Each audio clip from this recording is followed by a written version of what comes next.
उत्तराखंड के 14 lakh ration card धारकों को धामी सरकार ने एक और सौगात दी है। मुख्यमंत्री पुष्कर सिंह धामी ने आज मुख्यमंत्री नमक पोषण योजना का शुभारंभ कर दिया है। इसके तहत प्रदेश के 14 लाख परिवारों को सस्ती दरों पर 1 किलो पोषण युक्त आयोडीन नमक उपलब्ध कराया जाएगा। इस अवसर पर मुख्यमंत्री पुष्कर सिंह धामी ने कहा कि ये नमक आवश्यक पोषक तत्व है जो बच्चों और गर्भवती माताओं के लिए विशेष रूप से आवश्यक है। इस योजना के लागू होने से महिलाओं और बच्चों के पोषण में सुधार भी आएगा।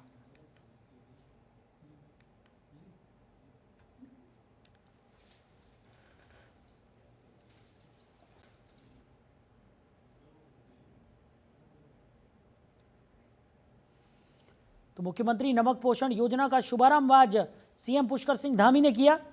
आपको बता दें कि इस योजना से महिलाओं और बच्चों के पोषण में सुधार लाने की एक जो योजना है वो सरकार की तरफ से यहाँ पर चलाई जा रही है। पुष्कर सिंह धामी ने भी इस योजना को लेकर कहा कि ये बहुत ही आवश्यक योजना है जिससे महिलाओं और बच्चों के पोषण में सुधार आएगा।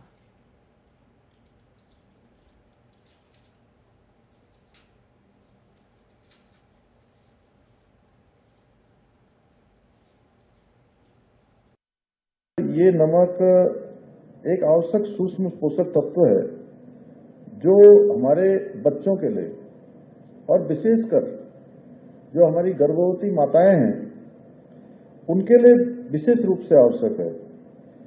और मुझे पूरा विश्वास है कि इस योजना के लागू होने से बच्चों और महिलाओं में जो आयोडीन की स्थिति है वो निश्चित रूप से उल्लेखनीय रूप से इसमें सुधार होगा। उनके पोषण में मदद करने में ये योजना कारगर होगी और प्रदेश के हर गरीब परिवार को कहीं न कहीं राहत देने का काम करेगी, सहायता देने। तो उत्तराखंड समेत 10 जुलाई को देश के 7 राज्यों में उपचुनाव होने वाले हैं। बद्रीनाथ और मंगलौर विधानसभा की 2 सीटों पर 10 जुलाई को उपचुनाव होंगे और नतीजे 13 जुलाई को घोषित किए जाएंगे। बद्रीनाथ और मंगलौर सीट पर क्या है समीकरण, इस रिपोर्ट में देखिए।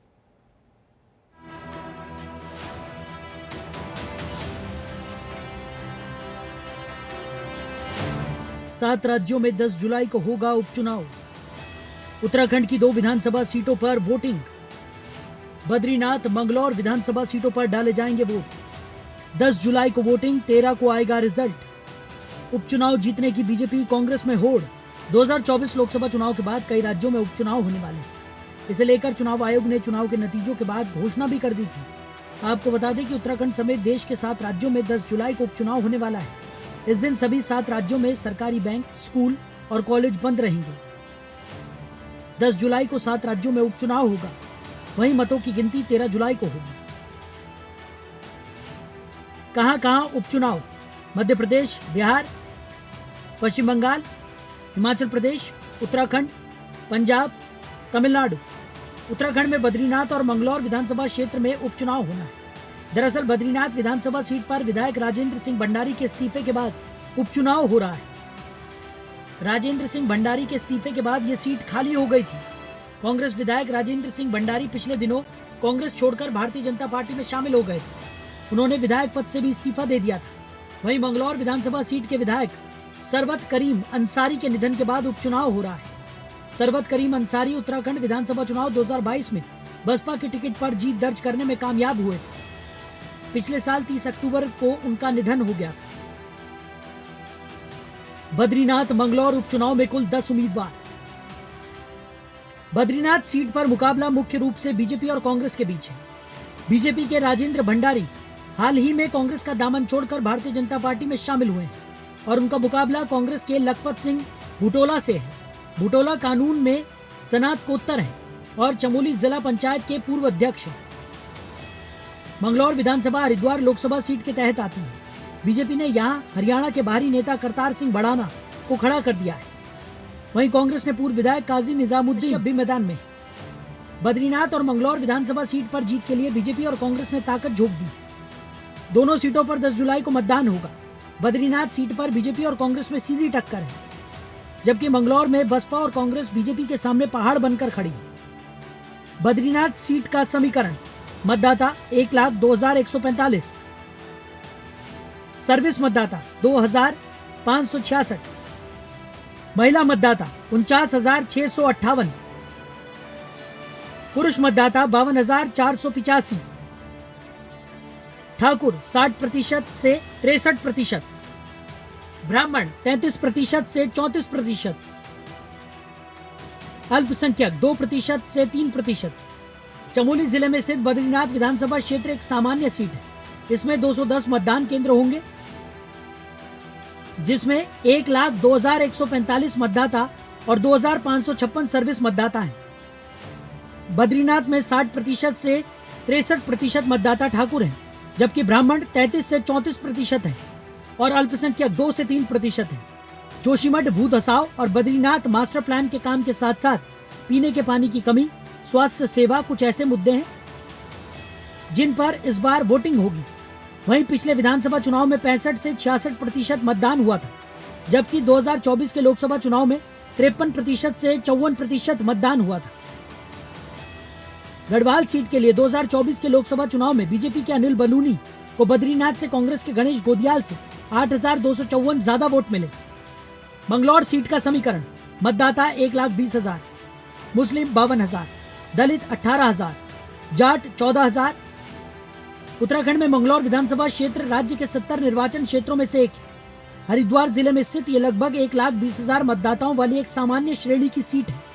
मंगलौर मुस्लिम बाहुल निर्वाचन क्षेत्र है, जिसमें लगभग 52,000 मुस्लिम मतदाता हैं।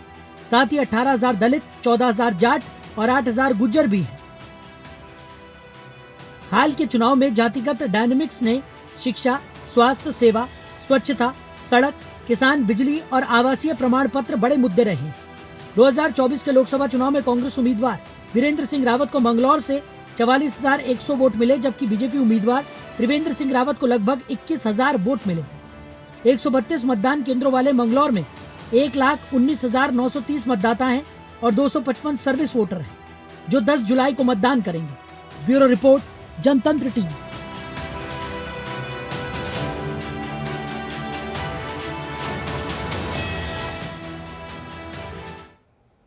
वहीं उत्तराखंड के मुख्यमंत्री पुष्कर सिंह धामी ने राज्य के सभी जनपदों और 50,000 से ज्यादा आबादी वाले शहरों में खेल विभाग द्वारा आधुनिक सुविधा युक्त बहुउद्देशीय हॉल और खेल मैदान बनाने के निर्देश दिए हैं। साथ ही खेल विभाग को 10 दिन में पूरा प्रस्ताव तैयार कर 2 साल में इन्हें बनाकर पूरा करने के भी आदेश दे दिए गए हैं। ये रिपोर्ट देखिए।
उत्तराखंड में बीते 2 दिनों से आसमान से बरस रही आफत कम होने का नाम नहीं ले रही।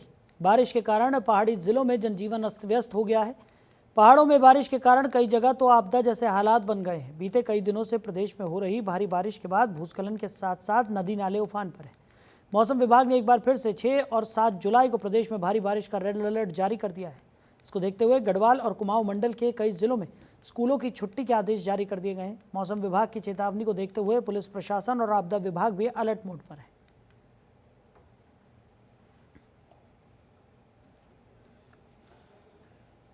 तो वहीं बद्रीनाथ क्षेत्र में भारी बारिश के चलते अलकनंदा नदी का जलस्तर काफी बढ़ गया है। बता दें, रुद्रप्रयाग में अलकनंदा नदी में 1 घंटे में 2 मीटर जलस्तर बढ़ गया। कई घरों में पानी घुस गया और लोगों में अफरा तफरी मच गई। तो प्रशासन की तरफ से लगातार नदियों के किनारे बसे लोगों को सुरक्षित स्थानों पर जाने के लिए कहा जा रहा है। उत्तराखंड में अगले 48 घंटे के लिए रेड अलर्ट भी जारी कर दिया गया है।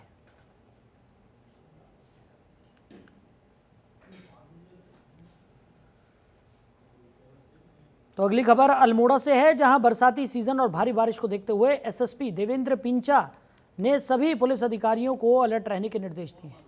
तो एसएसपी देवेंद्र ने फायर स्टेशन के सभी थानों और चौकियों के प्रभारियों को अलर्ट रहने के निर्देश दे दिए हैं। बता दें कि अल्मोड़ा जनपद में बारिश के कारण 4 ग्रामीण सड़क और राज्य सड़क मार्ग बंद हैं। सड़कों को खोलने का काम जारी है। पिछले 24 घंटे में जनपद में करीब 45 mm बारिश रिकॉर्ड की गई है।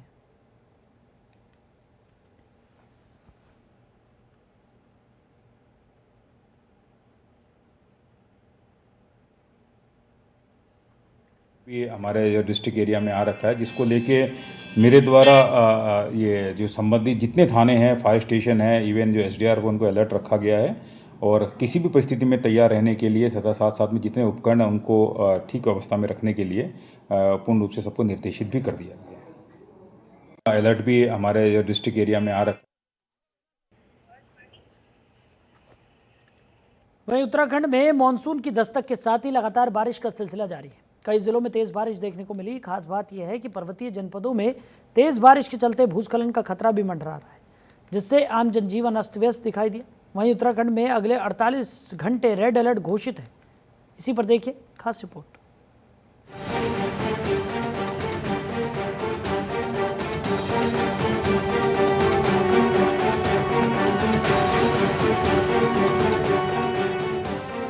दिल्ली के 2 कांवड़िए उत्तराखंड में गंगोत्री गोमुख मार्ग पर उस समय उफनती नहर में बह गए जब मार्ग पर बना अस्थायी लकड़ी का पुल अचानक बढ़े जलस्तर से टूट गया।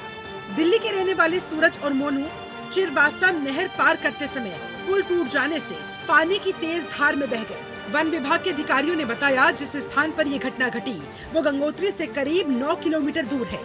उनके मुताबिक ग्लेशियर पिघलने की वजह से नदी का जलस्तर अचानक बढ़ गया। बता दें, गंगोत्री गोमुख ट्रैक मार्ग पर गंगोत्री से 9 किलोमीटर आगे छिड़वासा के पास हिमखंड पिघलने से छिड़वासा नाले में अचानक पानी बढ़ गया, जिससे नाले पर बनी अस्थायी लकड़ी की पुलिया क्षतिग्रस्त हो गई। बताया जा रहा है, जिस वक्त पुलिया क्षतिग्रस्त हुई उस वक्त कांवड़िए वहां से गुजर रहे थे, जिसमें 2 कांवड़िए भी नाले में बह गए। वन विभाग की टीम मौके पर मौजूद है। इसके अलावा पुलिस और एसडीआरएफ की टीम भी कांवड़ियों की खोजबीन में लगी है। साथ ही पुलिया की मरम्मत की जा रही है। बताया जा रहा है, अभी गोमुख की तरफ भोजवासा के पास 35 यात्री जीएमवीएन के विश्राम गृह और आश्रम में सुरक्षित रुके हुए हैं। वहीं उत्तरकाशी जिलाधिकारी मेहरबान सिंह बिष्ट ने गंगोत्री नेशनल पार्क के उप निदेशक से इस घटना के बारे में जानकारी ली। साथ ही नाले में बहे लोगों की खोजबीन के लिए सर्च और रेस्क्यू अभियान चलाने को कहा। इसके अलावा गोमुख क्षेत्र में रुके यात्रियों की सुरक्षित निकासी और नाले पर तत्काल वैकल्पिक पुलिया बनाने के निर्देश दिए हैं। देहरादून में भी मौसम ने करवट बदली और तेज बारिश शुरू हुई, जिसकी वजह से गुच्चू पानी में टोंस नदी में अचानक बाढ़ आने से 10 पर्यटक फंस गए। एसडीआरएफ की टीम ने सभी को रस्सी के सहारे सुरक्षित बाहर निकाल लिया। इनमें 4 पर्यटक टिहरी, 1 देहरादून, 5 बुलंदशहर के सिकंदराबाद के रहने वाले थे। पुलिस ने सभी को नसीहत देकर छोड़ दिया। दरअसल ये लोग यहाँ घूमने आए थे और गुच्चू पानी में तस्वीरें ले रहे थे। इतना ही नहीं, रुद्रप्रयाग गोराकुंड हाईवे पर भी बड़ा हादसा होते होते टला। यहाँ हाईवे के टनल का एक हिस्सा ढह गया, जिससे टनल के एक तरफ का रास्ता बंद हो गया, जिसके बाद मलबा हटाकर रास्ते को साफ किया गया। उत्तराखंड में हर साल बारिश से तबाही मचती है। तेज बारिश हर साल उत्तराखंड को खौफनाक मंजर दिखाती है। इस साल फिलहाल अभी मॉनसून की शुरुआत हुई ही है। अब देखना होगा इस साल उत्तराखंड को और क्या क्या झेलना पड़ेगा। ब्यूरो रिपोर्ट, जनता टीवी। वहीं मंगलौर उपचुनाव के चलते अब कांग्रेस ने खुलकर भारतीय जनता पार्टी की सरकार और चुनाव आयोग पर गड़बड़ी का आरोप लगाया है। मुंडलाना गांव में हुए एक जनसभा के दौरान कांग्रेस के दिग्गज नेताओं ने सरकार और चुनाव आयोग को घेरते हुए कहा कि अब कांग्रेस चुप नहीं बैठेगी और इस सब का कड़ा विरोध भी करेगी। उत्तराखंड कांग्रेस प्रभारी कुमारी शैलजा ने कहा कि ये बहुत स्पष्ट है कि बीजेपी सरकार और चुनाव आयोग चुनाव प्रक्रिया में गड़बड़ी कर रहे हैं। हम इसे बर्दाश्त नहीं करेंगे और इसका कड़ा विरोध करेंगे। हरीश रावत ने कहा कि बीजेपी सरकार कांग्रेस प्रत्याशी को हराने के लिए हर संभव कोशिशें कर रही है। जो शासन का प्रशासन का दुरुपयोग करने का जो षड्यंत्र कर रहे हैं, हम उसका डट करके मुकाबला करेंगे। यहाँ की जनता भी डट करके मुकाबला करेगी, उनके मंसूबों को पूरा नहीं होने देगी। धन शक्ति से और सत्ता शक्ति से कभी चुनाव नहीं जीते जा सकते हैं। कांग्रेस के साथ जनता का प्यार है, हमारे उम्मीदवार के साथ जनता का प्यार है। हम जनता की शक्ति से ये चुनाव को मंगलौर में भी जीतेंगे और श्री बद्रीनाथ में भी। जी बिल्कुल, क्योंकि आपने देखा कि जिस तरह से प्रशासन का दुरुपयोग हो रहा है और अब मुख्यमंत्री भी यहाँ आ रहे हैं, दूसरों को भी और दबाव डाला जा रहा है। लेकिन जब जनता खड़ी हो जाती है तब कोई भी ये प्रशासनिक दबाव हो या इनकी दमन की राजनीति हो, उसको जनता नहीं स्वीकारती। और ये कितना भी कुछ करें, जो भी हथकंडे अपनाएंगे, दुरुपयोग करेंगे प्रशासन का और जो ये इनकी मशीनरी है उसका, पर हमें विश्वास है कि जनता कांग्रेस का साथ देगी। उधर हरिद्वार जिलाधिकारी धीराज सिंह गर्ब्याल ने कांवड़ यात्रा की तैयारियों की समीक्षा की। इस दौरान उन्होंने अधिकारियों को समन्वय से काम करने, सीसीटीवी कैमरों की संख्या बढ़ाने, सड़क मरम्मत और विद्युत सुरक्षा सुनिश्चित करने के निर्देश दिए। बैठक में जिलाधिकारी के साथ एसएसपी प्रमेंद्र डोभाल, नगर आयुक्त वरुण चौधरी और अन्य अधिकारी उपस्थित रहे। तो जिलाधिकारी ने यहाँ पर जरूरी निर्देश अधिकारियों को दिए हैं। आपको बता दें कि कांवड़ यात्रा की तैयारियों की समीक्षा बैठक यहाँ पर की गई और कांवड़ यात्रा को सकुशल कराने को लेकर अधिकारियों को जरूरी दिशा निर्देश भी यहाँ पर दिए गए। तो अब जल्द ही कांवड़ यात्रा की शुरुआत हो जाएगी और कांवड़ यात्रा के शुरू होते ही व्यवस्थाओं को लेकर भी अधिकारियों को जरूरी दिशा निर्देश यहाँ पर दिए जा रहे हैं। तो 24 जुलाई से शुरू होने वाली कांवड़ यात्रा को लेकर तैयारियां जोरों पर है। इस बीच साधु संतों ने कांवड़ यात्रा के नियमों का पोस्टर जारी कर शिव भक्तों से वैदिक विधि विधान के साथ कांवड़ यात्रा करने की अपील की है। इस यात्रा के लिए कांवड़ियों से कहा गया है कि वो नशे आदि का बिल्कुल सेवन न करें। दरअसल गंगा घाट पर श्री अखंड परशुराम अखाड़े के आयोजन में शामिल हुए साधु संतों ने मां गंगा का दुग्ध अभिषेक किया और सुरक्षित और शांतिपूर्ण तरीके से कांवड़ मेला संपन्न होने की कामना भी की। इस दौरान उन्होंने कहा कि कांवड़ यात्रा करने वाले शिव भक्त भगवा वस्त्रों में जल लेने हरिद्वार आएं और किसी भी प्रकार के नशे से दूर रहें। साथ ही कांवड़ यात्रा के दौरान राष्ट्र ध्वज का अपमान और फिल्मी गीतों पर नाच गाना भी न करें। कांवड़ यात्रा के इन नियमों से लिखे गए पोस्टर जगह जगह पर लगाए जाएंगे ताकि कांवड़ियों से नियमों का पालन करते हुए प्रशासन का सहयोग करने की अपील की जा सके।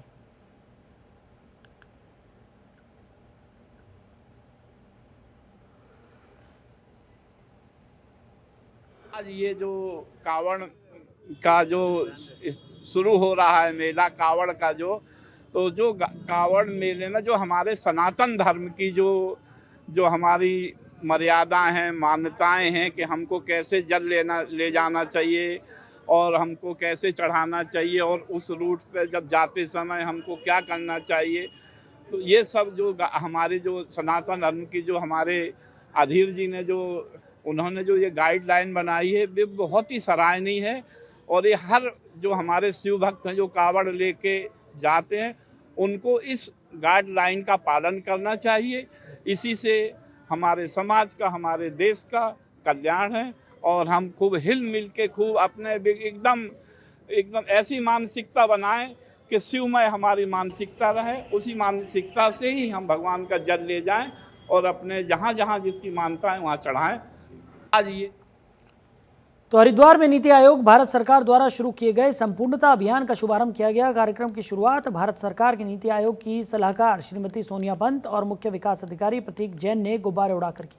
नीति आयोग की सलाहकार श्रीमती सोनिया पंत ने बताया कि जनपद हरिद्वार आकांक्षी जनपद है। भारत सरकार के नीति आयोग द्वारा एक संपूर्णता अभियान लॉन्च किया गया है। संपूर्णता अभियान में महिलाओं के स्वास्थ्य संबंधी जानकारी और उनके स्वास्थ्य में सुधार के लिए कुल 6 पैरामीटर लिस्ट किए गए हैं, जिस पर अगले 3 महीने में युद्ध स्तर पर काम करना है, जैसे डायबिटीज़ और हाइपरटेंशन की जांच करवाना, जो हमारी AMC केयर होती है।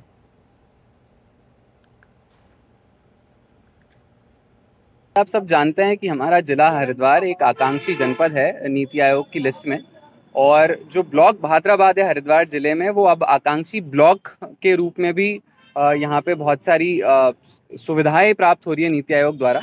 तो नीति आयोग द्वारा एक संपूर्णता अभियान आज लॉन्च किया गया है, जिसमें पूरे जिले में और स्पेशली ब्लॉक भादराबाद में कुछ 6 पैरामीटर्स लिस्ट किए गए हैं, जिस पे हमारे को अगले 3 माह में युद्ध स्तर पर काम करना है।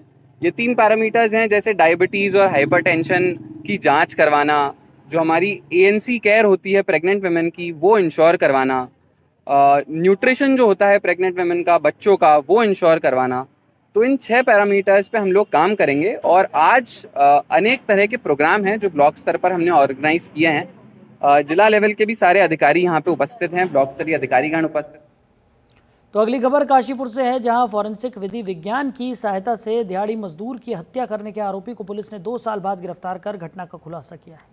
मामले में पुलिस ने घटना के 2 साल बाद सफल अनावरण पर मृतक के परिजनों और स्थानीय लोगों ने पुलिस की प्रशंसा भी की है। वरिष्ठ पुलिस अधीक्षक मंजुनाथ TC ने हत्याकांड का खुलासा करते हुए बताया कि बीती 27 जुलाई 2022 मृतक जगदीश का शव स्थानीय निवासी रमेश के खेत में बरामद हुआ था। पुलिस ने इस मामले में मृतक की पत्नी की तहरीर पर 22 मार्च 2023 को अभियोग पंजीकृत कर कुंडा थाना प्रभारी विक्रम सिंह राठौर के सुपुर्द किया। तो SSP ने बताया कि घटना को घटित हुए काफ़ी समय होने के कारण थाना प्रभारी को टीम का गठन कर शीघ्र खुलासे को निर्देशित किया गया था। छानबीन में रमेश उर्फ पप्पू का पॉलीग्राफ टेस्ट कराया गया, जिसमें आरोपी कई सवालों में झूठ बोलता पकड़ा गया, जिसके बाद पुलिस ने आरोपी को सवालों के घेरे में लेकर पूछताछ की, जिसमें आरोपी टूट गया और उसने साधु की हत्या करने की बात स्वीकार कर ली। जिसके बाद पुलिस ने आरोपी के खिलाफ संबंधित धाराओं में मुकदमा दर्ज किया और उसे कोर्ट में पेश किया।